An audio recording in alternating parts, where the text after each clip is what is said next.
Nigerians marched to the street to protest over a high cost of living crisis and a bad governance.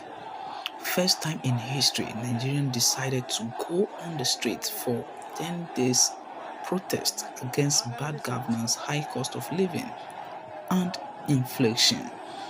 Nigerian at least 7 people have been killed in Nigeria during nationwide protests against the rise cost of living and bad governance.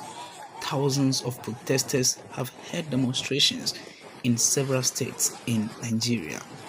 In some of the states, demonstrators crash with heavy police brutality and military presence. 6 people were killed in the city of Minna, northern Nigeria, when police moved to dismantle a roadblock protesters had erected, blocking a major expressway. Another person was killed in the populous northern state of Kano as police clashed with demonstrators there. On the social media, there were other unconfirmed reports of killings and tear gas used to disperse protests in the capital city, Abuja, drawing a condemnation for rights groups. The demonstrations across Nigeria have been organized for the first 10 days of August in response to harsh economic conditions Africa's most populous country is facing.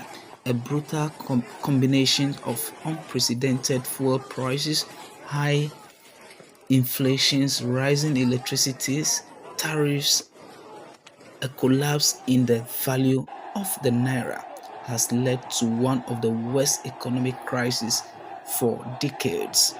Many states in Nigeria usually hustle with activities and traffic, and it seems to be more severe. In the course of the protest, many shops are shut down and a larger police and military presence visible across all the states in Nigeria.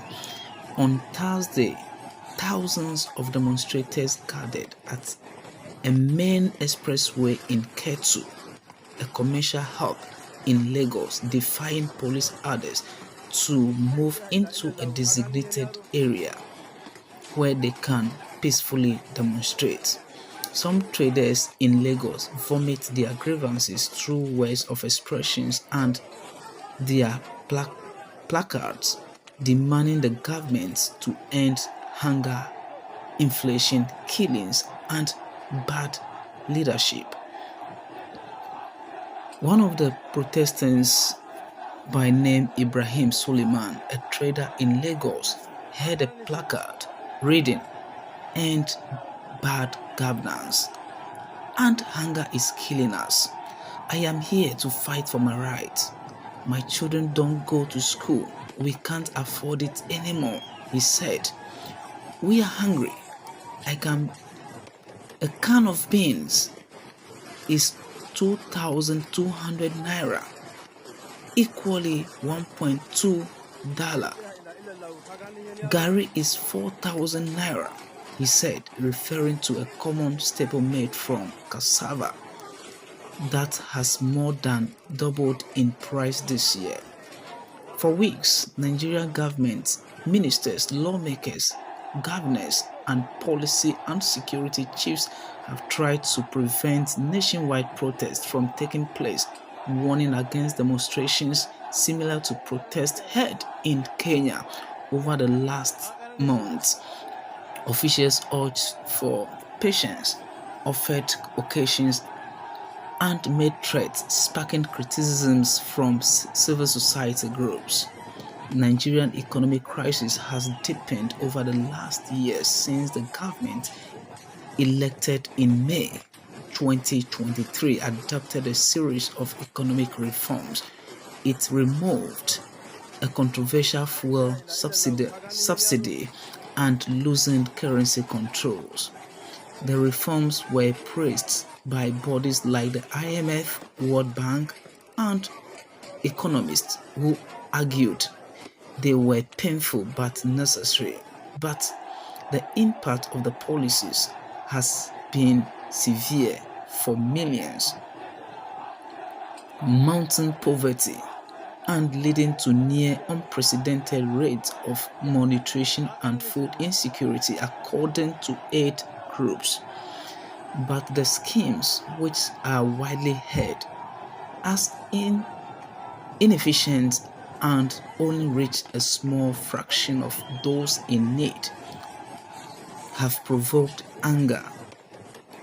A 29-year-old Samuel Ali at the protest in Lagos said, "We don't need stories.